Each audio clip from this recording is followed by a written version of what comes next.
Okay, so in this video we'll show how to install the ProFTPD service. Okay, so the ProFTPD service in CentOS 9, 7, and even 8. Even 6 have been able to install it even on CentOS 6. So it's downloaded using sources, so you can't install it using YAM. You have to compile it. So firstly, what we need to do is make sure we have a compiler. So install GCC. So GCC is just a C and C++ compiler, which allows us to compile the source files that we download from the website. Okay, so ProFTPD is a little bit more complicated compared to vsftpd, which is another daemon, which normally comes with the operating system.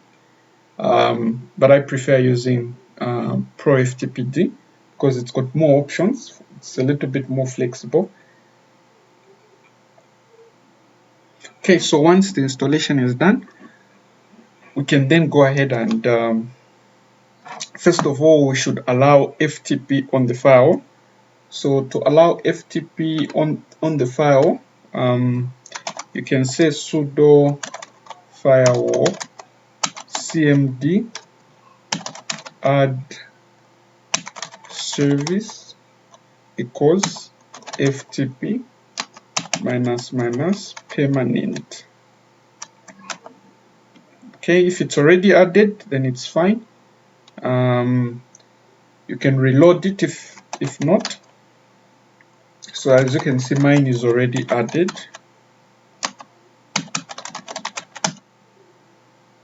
Okay, if you're using CentOS 6 or below, or an older version of Linux, you might prefer to use IP tables. So you can say IP tables A input minus P TCP and then minus M multiport, simply because we need port 20 and 21. Then we accept. Then we also have to run it again, but instead of export, we'll do dport. Then we'll run these two commands again. Instead of input, we put output. So dport output and export output. Okay, so that's if you're using CentOS 6, CentOS 5, Ubuntu, or something like that. So this just allows us to allow the FTP protocol through the file. So if that's fine, we can then go ahead and download FTP. So the ProFTPD files can be found, say links, http. If you don't have the links browser, you can say yum install links. So profpd.org, then just go there. Sorry, I don't think, yeah, it's supposed to be here. GZ, so you scroll to where GZ is, as you can see here. So you scroll to GZ, then press enter on GZ so that it downloads. To ask you to download, so you press D, as you can see the option here. You press D to download.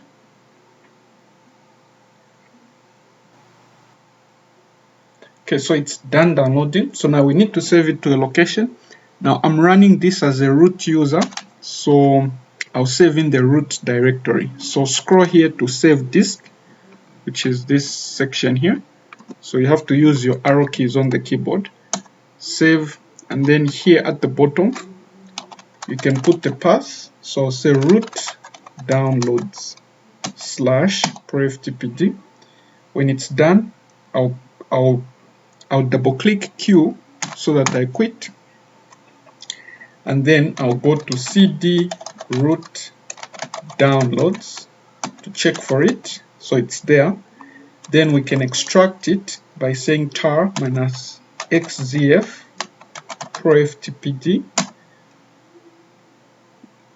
Okay, so this error means that the file is in a, let me see, first of all we'll say the file ProFTPD.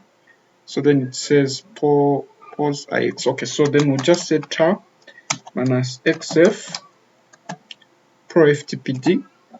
Okay, that should extract it, so that when we do ls minus l, we will have the folder. So that's the folder there. So enter the folder. Then inside the folder we can run a configuration script. So the configuration script is going to, it will simply allow us to check whether the kernel is supported, the environment variables, and whether there is a compatible compiler, and so on. So to run the configuration script, we'll say .configure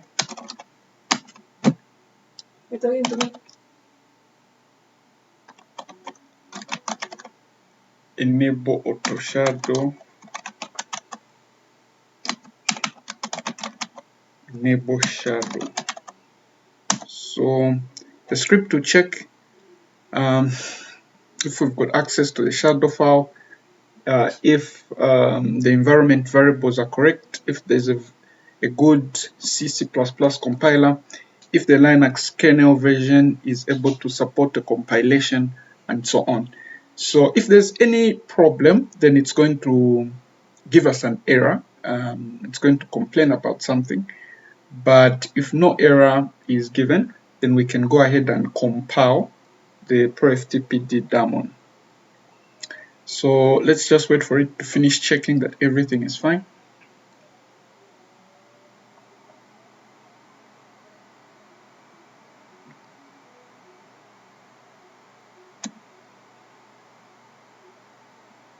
Okay, so no error given. So we can then say make.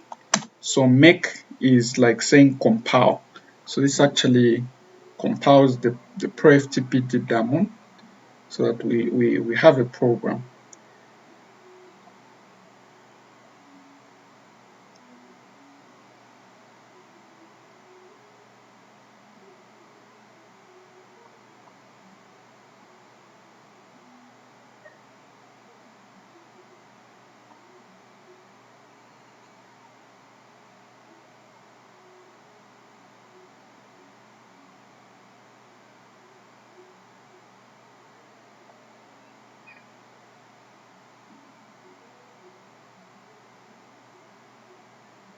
Okay, with the program created, we can then install it. We can say make install. Okay, so this is the final part. Okay, so then at this point, the program should be done. So firstly, we'll check if the configuration file has been created. So we'll just list and see what's in user local etc ProFTPD. See if this file exists. Okay, it's there. So it's there. So we'll try to start the program, but it will give us an error. So we'll say ProFTPD. Okay, so the reason it's failing is because there's an unknown group called nogroup. Okay, so what we'll do is we'll edit it. We'll say vim instead of ls. So we'll say vim user local etc profftpd.conf. Okay, so the configuration file. Then here we need to create a user that will be, in fact, we'll use the anonymous user later on, and this anonymous user will call him teachmat. Okay, even on the group we'll say teachmat. Okay, so we'll escape and then save wq exclamation mark. If you've not worked in Vim before, when you just enter Vim, you have to press I to insert. Then you can scroll down with the arrow keys on your keyboard, then you find user and group, set them to teachmat, and then you can escape using the escape key on your keyboard, then :WQ exclamation mark to save. Then if that is done, we can then add the user account called teachmat, user add teachmat. Okay, when we add an account, by default a group with the same name is also created, so we don't need to add the group. We will then add a password for the account, so passwd teachmat. So I'll just set the password to teachmat. You can add your own passwords. I think I made a mistake on the password. Let me just run that one more time.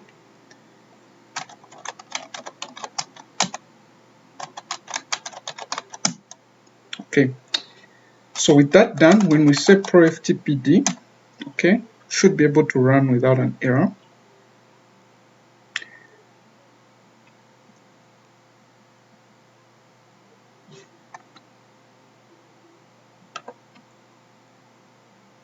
Okay, so we can check if it's listening by just running the process command. So we can say ps aux, then we'll grep ProFTPD. We see if it's accepting connections. So you see here that it's accepting connections. So if it's accepting connections, then it means that the service is running. So if we say FTP and then our IP address, or in this case 127.0.0.1, okay, let me just install an FTP client because there's an error with the FTP command. So say yum install FTP. So it means the FTP client isn't installed if it gives an error.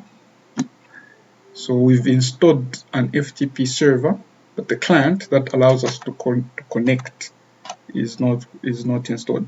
So that's the one that I've just installed. So yum install FTP. So when we say FTP 127.0.0.1 or our local IP address, it should then allow us to log on to the FTP server. So we can then put in a username. So for example, I don't think I have any username other than teachmat, the one that we just added. Then we'll put in the password, teachmat, and we can see that we are logged on. So when we say ls, it's also able to do that. We'll say bye to exit. And then we can also change some settings so that we set up anonymous user access. So anonymous user access, but we need to make some changes to the proftpd.conf. So just the way we have it, if you want, you can leave it like this and it's okay. It can run as an FTP server, but we'll set up anonymous access. So inside here where we have anonymous, we can then put our directory. So we'll have this in home teachmat FTP.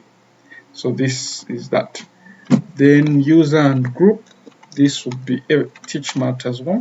So it will be running as a teachmat user and group when it comes to anonymous. The maximum number of clients, like the maximum number of IPs that you want connected. So in this case we have 10. That's the max clients. If we want, we can even give an error message afterwards. We can say too many clients connected.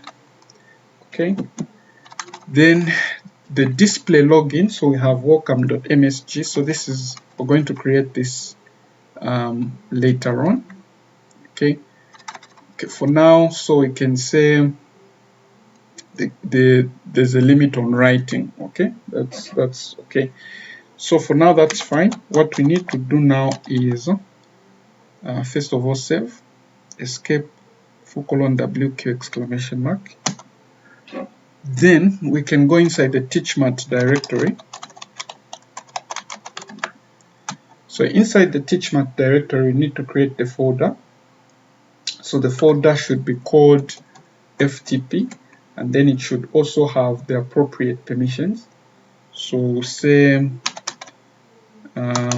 mkdir FTP. Okay. Then inside it, we will create simple file for the welcome message when the user logs in. So we'll say vim welcome.msg. Okay, and then inside here we can simply say welcome to the anonymous FTP server. Okay, then once we are done there, we can then of course make sure that it's owned by the teachmat user and group for the welcome.msg file. Okay, then we can also prevent the teachmat user so that people can't log in through the normal user. They can only log on through FTP. So to do that, we'd have to edit the passwd, etc passwd. Then we go all the way at the bottom where teachmat is. Then we'll insert, press I. Then here we have to make sure we have no login. So you can have bin no login like that. So this will prevent logging into the teachmat user unless we're using the FTP daemon itself. So really that's all we need to set up anonymous user access.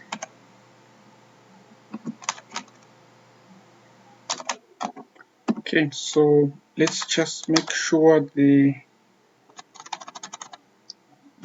here. So I forgot an S on the bin, so it's supposed to be sbin no login. Okay, so sbin. Then let's go back in the proftpd.conf. We'll add a few more options.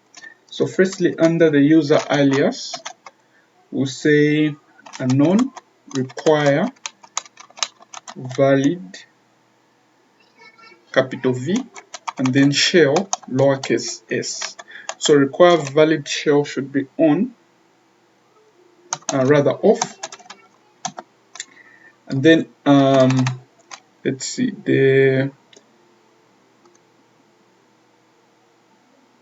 okay, we can put the max clients per host. So max clients with the IP addresses connecting.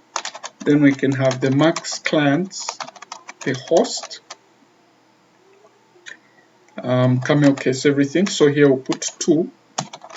This is too many connections from this IP.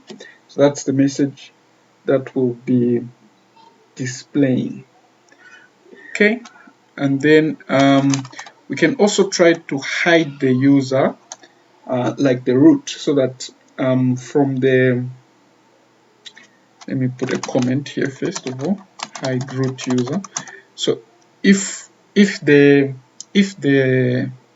someone is trying to connect to the FTP server, they can't log on to the root account. Okay, so we can say hide user root, then also the group hide group root. Okay, hide no access on. Okay, so this will set a number of limitations. Okay, so let's see. So far, so that's user alias. anonymous require valid shell off. Okay, I think this looks fine. Okay, we'll see if we face an error. Here in terms of limits, there's different ways of managing this. Right now, write is pretty much the only thing that's being denied. So much of everything else is being accepted.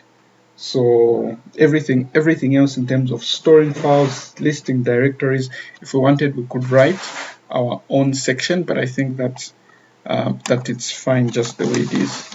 So we'll save it, and then first of all, we'll stop the service from running. Okay, so if it's not running already, then we'll run it again. ProFTPD configuration. Okay, unknown require valid shell. I think I didn't type that correctly. Let me just see. Unknown require valid shell. I think I've actually mixed them up. So anonymous, unknown require password. Then this is supposed to be on. Then require valid shell is something else. Require valid shell, which is then supposed to be off. So unknown require password on, require valid shell off. Okay, so we'll save that, then try running it again. Then we'll say FTP 127.0.0.1. Try logging in as teachmat. Password teachmat. Okay, we can see that the welcome message, welcome to the anonymous FTP server from the welcome.msg shows up. So this is my preferred configuration. When we do ls-l, we see that the welcome.msg file is present on the system. So our server is actually working now. So this means our server is fine. Even if we try to connect using some other machines, we can actually still connect. So let me just close this. So we can say FTP. Let me just see our IP address. Ifconfig. So 162.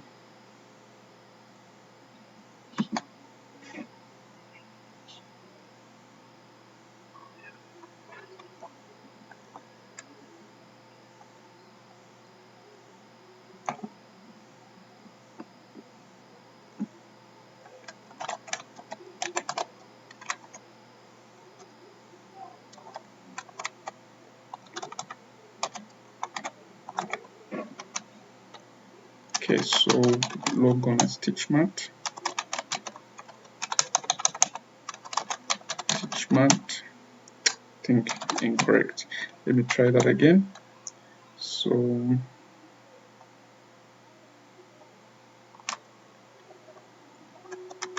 teachmat. Okay, so it's logged on correctly.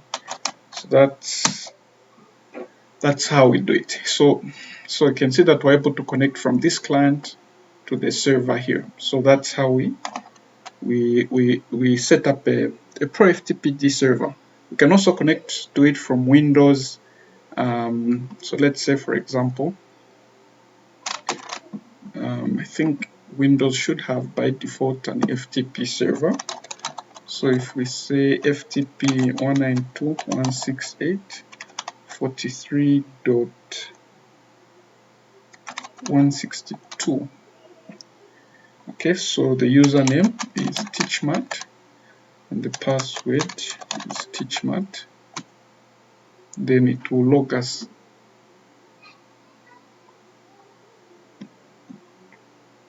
Okay, so you can see this is the welcome.msg, the MSG file. So I can send, if I want, I can send some files or some pictures and I can drag them inside this directory, and then the server would receive the file. So this is a convenient way of sharing files.